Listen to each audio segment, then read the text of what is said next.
नमस्कार, कंज्यूमर अड्डा में आपका स्वागत है। आपके साथ मैं हूं विपिन भट्ट और आज हम कह रहे हैं मोटापा सेहत का स्यापा। जी हां, मोटापा एक ऐसी समस्या है जिससे देश के कई लोग इन दिनों परेशान हैं और कह सकते हैं आपकी भारत धीरे धीरे मोटा हो रहा है। पहले ये आप चीज़ें सुनते थे कि अमेरिका में ओबेसिटी काफ़ी ज़्यादा है और इस तरह की चीज़ें, लेकिन नहीं, अब हमारे देश में भी ये काफ़ी तेज़ी से बढ़ रही है। बच्चे मोटे हो रहे हैं। इनफैक्ट जो सीनियर्स हैं, मतलब 30 से 40 साल या 40 से 50 साल के बीच, वहाँ पर लोगों का वज़न बढ़ रहा है। और वज़न का बढ़ना बहुत सिंपल सी बात है कि कई बीमारियों का न्योता होता है। तो आखिर क्यों वज़न लगातार बढ़ रहा है? क्या हमारी लाइफस्टाइल इतनी चेंज हो गई है, खान पान चेंज हुआ है, और क्या और चीज़ें हैं, क्या और फैक्टर्स हैं जो लगातार वज़न में वृद्धि कर रहे हैं? उसके कुछ साइड इफ़ेक्ट हम जानते हैं, लेकिन लॉन्ग टर्म में और बड़े साइड इफ़ेक्ट हो सकते हैं।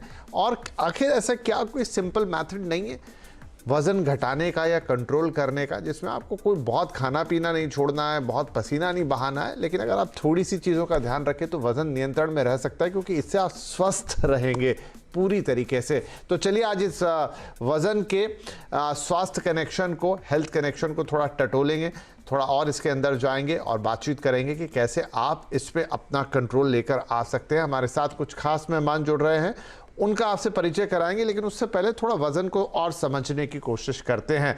आमतौर पर वज़न को BMI यानी बॉडी मास इंडेक्स, इससे नापा जाता है कि आप मोटे हैं कि नहीं। वज़न एक अलग बात है, लेकिन मोटापा दूसरी बात है। थोड़ा अंतर है दोनों में। किसी का वज़न ज़्यादा है, इसका मतलब ये नहीं कि मोटा है। आपकी लंबाई और वज़न का अनुपात होता है। अगर आप लंबे ज़्यादा हैं और आपका वज़न ज़्यादा है तो वो अनुपात ऑटोमेटिकली कम आएगा। इसलिए ऐसा नहीं कि कोई 90 किलो का है तो वो मोटा हो गया, ये अलग है। BMI 25 से 30 के बीच जैसे ही जाता है, यानी 25 के नीचे रहेगा तो सामान्य है, उसमें भी और कैटेगरीज होती है, लेकिन 25 से ऊपर गया तो यहाँ से ओवरवेट की कैटेगरी शुरू हो जाती है और वो 30 तक जाती है। उसके बाद अगर आप 30 से भी ऊपर निकल गए अपने BMI पे तो फिर आप कहलाएंगे मोटे, या वो जो आपको साइड में एक फिगर दिख रहा है ना, जहाँ पर सारा जो पूरा का पूरा वजन है बॉडी का वो केंद्रित है कमर के आसपास, और यही चीज़ सबसे खराब होती है। अब थोड़े और स्टैटिस्टिक्स देखिए, भारत में क्या हाल है मोटापे का। ये नेशनल फैमिली हेल्थ सर्वे से आंकड़े हमने लिए हैं। लगभग 6.5% महिलाएं हैं जो मोटापे का शिकार हैं। पुरुषों में क्या स्थिति है? 4% भारतीय पुरुष, यानी कि पता नहीं आंकड़ा कितना सही, और कितना सही मेरा मतलब है कि आंकड़ा तो सही है, लेकिन ऐसा अनुपात क्यों निकल रहा है कि महिलाएं ज़्यादा मोटापे का शिकार हो रही हैं बनिस्बत पुरुष कम हो रहे हैं? क्योंकि और कुछ स्टडीज़ है जो उल्टा भी कहती हैं। समृद्ध परिवारों में ज़्यादा है मोटापा, ठीक है, इस बात को समझा जा सकता है। और 40 से 49 आयु वर्ग में सबसे ज़्यादा, यानी अभी हम जो बात कर रहे थे ना कि एक ये 40 से 50 तक की उम्र ऐसी है जो इसी समय आपको दुनिया भर की सारी बीमारियां पकड़ती हैं, सारी लाइफस्टाइल डिजीज, हार्ट की कह लीजिए, डायबिटीज़, ब्लड प्रेशर, और उसी समय आप देख रहे हैं कि मोटापा सबसे ज़्यादा बढ़ रहा है। तो क्या कोई कनेक्शन है इसका? और हर वर्ग में बढ़ रही है मोटापे की समस्या, मतलब यहाँ अमीरी गरीबी का भेद भी नहीं रह गया है, अब हर वर्ग में मोटापे को बढ़ता हुआ देखा जा रहा है। तो ये कुछ जानकारियाँ थी, कुछ तथ्य थे मोटापे के बारे में। चलिए बातचीत को शुरू करते हैं। हमारे साथ जुड़ रही हैं इंद्रप्रस्थ अपोलो हॉस्पिटल की senior consultant endocrinology doctor Richa Chaturvedi, fat loss expert fit crew के फाउंडर प्रतीक कुमार, और योग आचार्य ईरा त्रिवेदी। आप सबका बहुत बहुत स्वागत है। तो डॉक्टर साहब, आपसे ही हम पहले शुरू करते हैं। जैसा मैंने कहा कि मोटापे को कैसे समझे, मतलब एक तो ये BMI वाला तरीका हमें समझ में आ गया, लेकिन क्या ये ज़रूरी है कि जो व्यक्ति वजन से ज़्यादा है उसे आप मोटा कहें? मोटे की कोई खास डेफिनेशन, जब कोई व्यक्ति आपके पास आता है तो आप उन्हें बताते हैं कि भाई आप अब ओबीज हैं और ध्यान रखिए? Right. Thank you for asking the question. So, Indians are more prone for obesity. हमारे लोगों में, एशियंस में और इंडियंस में मोटापा ज्यादा होता है। अभी आपने जो सारे कट ऑफ्स बताए, ये ज्यादातर वेस्टर्न पॉपुलेशन के लिए लेते हैं। इंडियंस में जैसे आपने कहा कि 25 के ऊपर ओवरवेट हो गया और 30 तक ओवरवेट है, 30 के ऊपर ओबेसिटी हो गया। हम बोलते हैं 23 के ऊपर ओवरवेट हो गया, 23 से 27.5 तक इंडियंस में ओवरवेट हो गया, एंड 27.5 से ऊपर ओबेसिटी हो गई। तो एक तो ये बीएमआई होता है जो कि जिसके कट ऑफ एशियंस में, इंडियंस में कम है। इसका कारण यह है कि उतने ही बीएमआई पे हमारे अंदर बॉडी का फैट ज्यादा होता है, और वो ज्यादा विसरल एडिपोसिटी जिसको हम वर्ड यूज करते हैं, और ये ज्यादा बड़ा रिस्क फैक्टर है कार्डियोवैस्कुलर डिजीज के लिए, मेटाबॉलिक डिजीज जैसे कि डायबिटीज के लिए। सो हमको एशियंस में, इंडियंस में कट ऑफ कम लेना पड़ता है। दूसरा तरीका यह है कि हम वेस्ट साइज देखते हैं। वेस्ट साइज स्पेशली जो ये हमारा पेट का फैट होता है, अगर हमने मसल्स बनाई हुई हैं, हमारे हाथ पैर का में मसल्स हैं और उससे वेट ज्यादा है, that's fine, that's good. But हमारा अगर बॉडी में फैट ज्यादा है जो कि स्पेशली पेट के ऊपर होता है, वो बुरा फैट है, और उससे ही सारी बीमारियां जुड़ी होती हैं। तो हम वेस्ट साइज को भी बहुत इंपॉर्टेंस देते हैं, और वेस्ट साइज का कट ऑफ वेस्टर्न्स में है 90 सेंटीमीटर से ज्यादा है, विमेन में तो ज्यादा हो गया वेस्ट साइज, और 102 सेंटीमीटर से ज्यादा है, मेन में तो ज्यादा हो गया। हमारे इंडियंस में ये कम है, 80 से ऊपर अगर ज्यादा है विमेन में तो ज्यादा है, 90 से ऊपर मेन में ज्यादा है, तो हम बोलेंगे आपका वेस्ट साइज ज्यादा है। So apart from BMI we also take into account waist size. ठीक है ईरा, जो ये सारे आंकड़े हम देख रहे थे, इसमें एक बात मुझे तो थोड़ा सा वो आश्चर्यचकित कर गई कि महिलाएं पुरुषों के अनुपात में ज्यादा मोटी हैं, मतलब 6.5% देश में, और ये इंडियन डेटा ही है, नेशनल फैमिली हेल्थ सर्वे से निकाला गया डेटा है। करीब 6.5% महिलाएं मोटापे का शिकार है बनिस्बत की 4% पुरुषों का। जबकि आज मैं दूसरी रिपोर्ट पढ़ रहा था, वो भी एक नेशनल सर्वे था, सरकार की तरफ से आया, जो डायबिटीज को बता रहा था, और उसमें यह था कि क्योंकि महिलाएं एक्टिव रहती हैं और घर का काम करती रहती हैं, इसलिए उनमें डायबिटीज के चांसेस कम हैं, उनका वजन थोड़ा मेंटेन रहता है, पुरुषों में ज्यादा। थोड़ा कंट्राडिक्टरी हो गया, लेकिन क्या फिर भी ये कि women are more prone to obesity, क्या ये ठीक सही है कहना? आई थिंक हम लोग इतना जनरलाइज नहीं कर सकते हैं। हम लोग, क्योंकि अर्बन इंडिया है, रूरल इंडिया है, रूरल इंडिया में जो लेडीज़ हैं वो बहुत काम करती हैं, ओबेसिटी खास तौर एक अर्बन प्रॉब्लम है, तो हम लोग इतना भी पूरा जनरलाइज नहीं कर सकते। एक चीज़ ये भी होती है कि ओबेसिटी के बारे में लोग ये नहीं समझते कि ओबेसिटी एक साइकोलॉजिकल प्रॉब्लम भी होती है। ये नहीं कि आपने बस ऐसा बस नहीं है कि आपने आप, it's not just a dietary problem. Often times एक साइकोलॉजिकल प्रॉब्लम होती है और इसके लिए प्रॉपर काउंसलिंग करनी पड़ती है। तो इसलिए इतना जनरलाइज मुझको नहीं लगता है करना ठीक है कि ऐसा है। डायबिटीज़ डेफिनेटली, जो आपने डायबिटीज़ के बारे में बोला है वो भी काफ़ी है, पर मैं ये भी बोलना चाहती हूँ कि क्या होता है कि वुमेन की टेस्टिंग इतनी नहीं होती है जितनी मेन की टेस्टिंग होती है, ये भी एक फैक्ट है। तो इसलिए बस थोड़े से मैं फैक्ट्स बोलना चाहूँगी यहाँ पे। पर डेफिनेटली जो आपने बोला कि हमारे देश में इंक्रीजिंग प्रॉब्लम है ओबेसिटी की, इसमें सबसे बड़ा कारण है डाइटरी चेंज। जो हम खाना आजकल खा रहे हैं वो नहीं है जो हमारे एंसेस्टर्स थे वो खाते थे। आजकल के इतना ज़्यादा प्रोसेस्ड खाना, इतना ज़्यादा बिल्कुल ही मीनिंग हर चीज़ में शुगर, हिडन शुगर, फाइबर बहुत कम रहता है आज के खाने में क्योंकि इतना ज़्यादा प्रोसेस्ड रहता है। तो जो डाइट है वही है मेन कारण, and of course lack of exercises. आजकल की जो मॉडर्न जिंदगी है वो है ऑफिस जाना, ऑफिस आना, एक जगह पे जाना, पूरा दिन भर वहाँ पे बैठना, और फिर वापस घर पे आना, टीवी देखना, खाना खाना और सोना। और हमारे इंडियन डाइट भी काफ़ी कुछ बदल गया है। हमारे जो एंसेस्टर्स थे वो मिलेट्स खाते थे, अब तो हमारा बहुत ज़्यादा राइस और व्हीट हैवी डाइट हो गया है, और ये भी बहुत बहुत बड़ा कारण है ओबेसिटी और इवन डायबिटीज़ के बारे में। जस्ट हमारा बहुत ज़्यादा चेंज हुआ है डाइट, बड़ा रोल प्ले कर रही है। बिल्कुल, जो खान पान हमारा बदला, जो लाइफस्टाइल हमारी बदली, और सब चीजें इन दो चीजों पर जाके टिक जा रही है। प्रतीक, मुझे एक और चीज बताइए, हालांकि जैसे ईरा एक्सप्लेन कर रही थी कि थोड़ा लाइफस्टाइल है, ज्यादा लंबे बैठक लग जाती है ऑफिस में, लेकिन मैंने दूसरी तरफ ये भी देखा है कि भाई पहले के मुकाबले जागरूकता ज़्यादा बढ़ी है, लोग ज़्यादा एक्सरसाइज करने लग गए हैं, जिम जाने लग गए हैं, अलग अलग ट्रेनिंग फिटनेस प्रोग्राम अटेंड करने लग गए हैं, ऑनलाइन लेने लग गए हैं, अपने डाइट चार्ट्स बनवाने लग गए हैं, बावजूद उसके मोटापा बढ़ रहा है। जी एक्चुअली कैसा है ना सर, इसमें एक होलिस्टिक अप्रोच की बहुत ज़्यादा ज़रूरत है। जहाँ लोग एक चीज़ पे फोकस करने बैठ जाते हैं कि हमको ज़्यादा एक्सरसाइज करना पड़ेगा वेट लूज़ करने के लिए, वहाँ पे वो फिजिकली एक अपने ऊपर ही बहुत ज़्यादा प्रेशर डाल देते हैं। जैसे डॉक्टर ने कहा कि it is a psychological issue, it is not just a matter of कि आप ज़्यादा खाना खा रहे हो. There are certain factors that affect obesity. There are certain factors because of which obesity is caused. It could be a hormonal problem. It could be an environmental problem, a genetic problem. तो ये चीज़ को approach करने के लिए आपको सबसे पहले तो आपका खाना सिंप्लीफाई करना पड़ेगा. आपको थोड़ा ज़्यादा एक्टिव होना पड़ेगा. Just getting around 75 to 100 minutes of intense exercise in a week, मतलब 3 से 4 बार आपने वर्कआउट कर लिया, बहुत है. आप रोज़ वॉक पे चले जाओ, काफ़ी है. आपको ज़्यादा क्या होता है कि हम लोग उसको बहुत फास्ट करने के चक्कर में ना आधे 3 या 4 दिन में गिव अप कर देते हैं. It has to be consistent. I mean आप कुछ भी करो, आपको कोई भी बड़ी डिजीज हो जाए, and obesity also is a disease. It's not just कि हमको खाना ज़्यादा पसंद है तो हम ज़्यादा खाना खा रहे हैं. It is actually something that has to be treated. तो उसके लिए आपको थोड़ा एक पेशेंस रख के, सब्र रख के आराम से करना पड़ेगा. It's not like it can not be sorted. It can be sorted, आराम से हो जाता है, बट थोड़ा पेशेंस रख के करना पड़ता है उसको.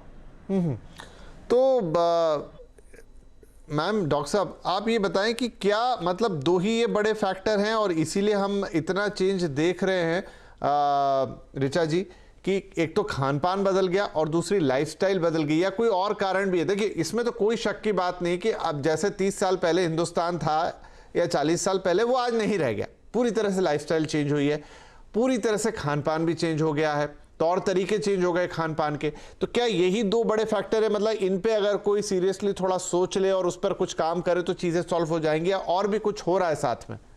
और भी बहुत इंपॉर्टेंट फैक्टर्स है, जैसे डायबिटीज, ओबेसिटी में जेनेटिक रोल भी है. It's a polygenic disease, not single gene. कई एक जीन की बात नहीं है, कई सारे जीन्स हैं जिनका इंटरप्ले होता है. It is actually an interplay between environment and your genetic structure, जिसके चलते ओबेसिटी होती है. कई बार हम देखते हैं कि कई फैमिलीज में डायबिटीज होती ओबेसिटी होती है, तो ऐसे लोगों को these people are carrying genes for obesity, तो इनको ज्यादा रिस्क होता है वजन ज्यादा बढ़ने का. तो कई लोगों को हम देखते हैं कि जो बहुत कोशिश कर रहे हैं और फिर भी वेट मेंटेन करना बहुत मुश्किल होता है, और कई लोगों में लीननेस के जीन्स होते हैं, वो कोशिश नहीं भी कर रहे हैं और तब भी उनका वजन नहीं बढ़ता है. सो जेनेटिक डिफरेंसेस बहुत हद तक रोल प्ले करते हैं. हमारे अंदर जेनेटिक चेंजेस भी आ रहे हैं, एंड डाइट एक्सरसाइज में डेफिनेटली चेंजेस तो आए हैं. जैसा मैडम ने बताया, अभी हम लोग कितना व्हीट और राइस लेते हैं. हाई कार्ब डाइट है एशियन डाइट में. हम लोग चाइनीज लोग नूडल्स एंड हम राइस एंड रोटी. तो these are basically the risk factors, very very high carbohydrate diets that we are consuming. And exercise सारा कुछ, हर चीज के लिए वेहीकल है, हम जाते ही कितना है. And as you were saying कि सब लोग इतना कर रहे हैं फिर भी क्यों नहीं कम होता. सो आई वुड से कंसिस्टेंसी नहीं है. थोड़े दिन लोग होते हैं, मोटिवेट हो जाते हैं, कुछ दिन कर लेते हैं, पर वो कंसिस्टेंट नहीं रह पाता. बात आप सही कह रहे हैं कि हाँ, बहुत सारे साधन आ गए हैं, बहुत सारी चीजें आ गई हैं, बहुत सारे कोर्सेज आ गए हैं, बहुत सारे डाइट प्लान्स आ गए हैं, लेकिन कंसिस्टेंसी वहां मिस हो जाती है. तो ईरा, अब अगर शुरू करना ही है, किसी को ध्यान ही देना है अपने वजन के ऊपर खास तौर पे, तो पहले क्या चीज चुने? पहले खाने पे फोकस करे, या खाना ठीक है लेकिन पहले एक्सरसाइज रिजीम या लाइफस्टाइल या उठना बैठना जो भी है, मतलब थोड़ा एक्टिव होना, उस पे फोकस करें? सबसे पहले तो डाइट पे फोकस करना पड़ेगा, क्योंकि यही हमारा फ्यूल होता है. तो मीनिंग फ्यूल के बिना ये गाड़ी नहीं चल सकती, खाने के बिना हमारी ज़िंदगी नहीं चल सकती. तो जो आप खा रहे हो, आपको उसमें बहुत ध्यान रखना है. Food is the medicine. मैं तो बोलती हूँ कि वेट लॉस में 70% आपका डाइट रहता है और 30% आपका मूवमेंट रहता है. मूवमेंट का मतलब आप जो एक्सरसाइज कर रहे हैं, जो आप वॉकिंग कर रहे हैं, जो आपका जनरल मूवमेंट है. और इतना मुश्किल होने की ज़रूरत नहीं. लोगों को लगता है कि अरे मुझको जिम जाना पड़ेगा, ये करना पड़ेगा. वो बिल्कुल एक्चुअली नेसेसरी नहीं है. बस यही काफ़ी है कि आप वॉकिंग कर लें, थोड़ी सी योग आसना में प्राणायाम वगैरह बहुत अच्छा रहता है, क्योंकि इससे हमारा नर्वस सिस्टम काफ़ी रिलैक्स हो जाता है. और नर्वस सिस्टम की भी बहुत बड़ी बात होती है, क्योंकि हमारे नर्वस सिस्टम में 2 होते हैं, sympathetic nervous system, parasympathetic nervous system. और जब हमारी बॉडी रेस्ट में होती है तो फिर वो ज़्यादा अच्छे से खाने को डाइजेस्ट करती है, खाने को मेटाबोलाइज करती है. जब वो स्ट्रेस पे रहती है तो क्या होता है कि इसमें हम लोग बिल्कुल, हमारा मेटाबॉलिक सिस्टम बिल्कुल फ्रीज हो जाता है, नर्वस सिस्टम बिल्कुल फ्रीज हो जाता है, और वो खाना पचता ही नहीं है. तो इसलिए जो हमारी पाचन शक्ति है, इसमें भी हमको ध्यान रखना है. और ये लोगों को लगता है कि पाचन शक्ति तेज करने के लिए जोर जोर से एक्सरसाइज करना पड़ेगा, परंतु ये सच बात है कि पाचन शक्ति तेज करने के लिए आपको एक्चुअली थोड़ा सा रिलैक्स करना है, और उसी से ही आपकी अच्छे से पाचन शक्ति बढ़ जाएगी. बात बताइए, तो मैं ये बोलूंगी कि 70% इज डाइट, 30% ये अच्छी चीज, एक अच्छा पॉइंट आपने बताया कि 70% डाइट, यानी पहले फोकस अगर आप वहां कर लेंगे और उसी को मैनेज कर लेंगे तो 70% आपका काम हो जाएगा। 30% में एक्सरसाइज आ गई, जिसमें आप काफी खुद ही चलते बैठते हैं, लेकिन उसके अलावा थोड़ा सा फोकस करके कुछ करेंगे तो आपका काम हो जाएगा। चलिए, तो एक चीज तो क्लियर हुई, एक छोटा ब्रेक ले लेता हूं। ब्रेक के बाद आप कुछ और भी बातें कर रही थी कि स्ट्रेस से भी इसका कनेक्शन है, खाना डाइजेस्ट नहीं हो रहा है, वो भी आपसे और समझ लेंगे। क्या कुछ आसन है जो क्विकली आपको वजन कम करने में मदद करते हैं, कुछ और फैक्ट्स हम डॉक्टर साहब और प्रतीक से भी जानेंगे। छोटा ब्रेक, बातचीत जारी रहेगी।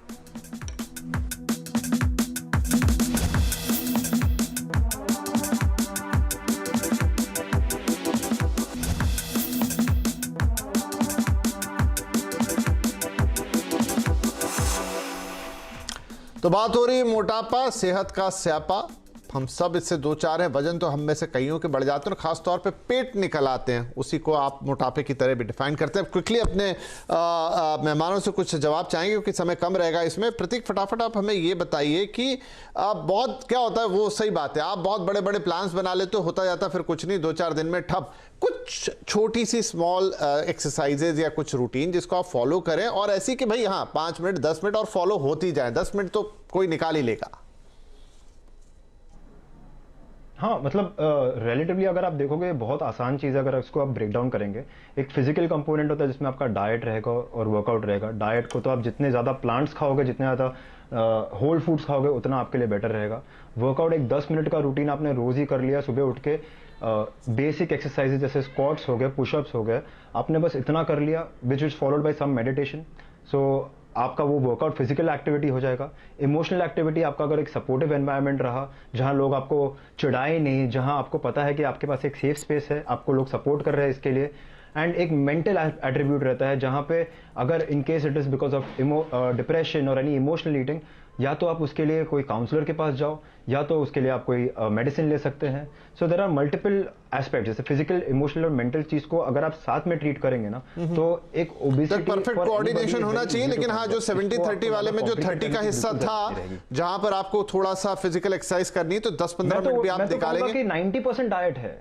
ओके, चलिए ठीक है। ईरा, तो एट लास्ट क्विकली कुछ योग या उससे हमें कोई इससे फायदा मिल सकता है, कोई आसान सा योगासन या कुछ और चीजें जिनसे आप अपने मोटापे को, और फिर जैसा आपने कहा कि कनेक्शन है आपके मेटाबॉलिज्म का, स्ट्रेस का, तमाम चीजों का, उसमें फायदा हो?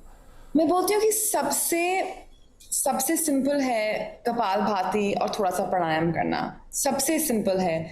और सूर्य नमस्कार अगर पॉसिबिलिटी है तो बहुत ही अच्छा है, क्योंकि सूर्य नमस्कार और 2 प्राणायाम आपने अगर कल कर लिए, कपालभाति और अनुलोम विलोम, ये बहुत ही अच्छा आपके लिए 10 मिनट्स का मॉर्निंग रूटीन है। कपालभाति से क्या है कि स्टमक के मसल्स, आपका डाइजेशन, आपका जो बाउल मूवमेंट, सब बहुत अच्छा रहता है सुबह सुबह।